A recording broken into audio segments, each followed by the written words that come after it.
Moenie ophou bid nie. Ek weet, soms raak 'n ou moedeloos. Jy bid en bid oor dieselfde ding. En dit is so asof die Here nie hoor nie, want daar's nie antwoord nie, of daar's nie verandering in jou omstandighede nie. Maar die Bybel sê vir ons in Hebreërs 4, kom na die Here toe met vrymoedigheid, sodat ons genade kan vind en op die regte tyd gehelp kan word. Genade, onverdiende guns, want God is 'n God vol genade. En die onverdiende guns, die guns wat ons ontvang van die Here af, waarvoor ons nie gewerk het nie, kry ons as gevolg van dit wat Jesus in ons plek gedoen het. Wat Jesus vir ons sonde betaal het.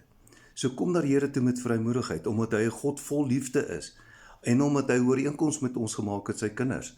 En hy het gesê, ek sal hoor wanneer jy bid, en hy sê ook, ek sal jou verhoor wanneer jy bid.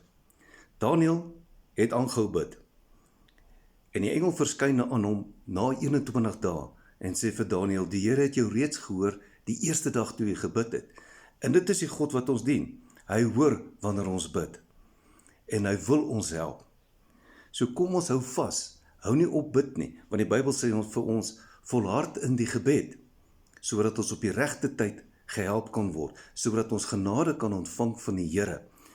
Nie op grond van 'n goeie lewe wat ek lei, en op die regte manier wat ek praat of bid of leef nie, maar op grond van dit wat Jesus vir my gedoen het. So moenie ophou bid nie. Glo die Here, vertrou die Here, hou vas in die Here, hou vas in sy beloftes, sy woord is die waarheid.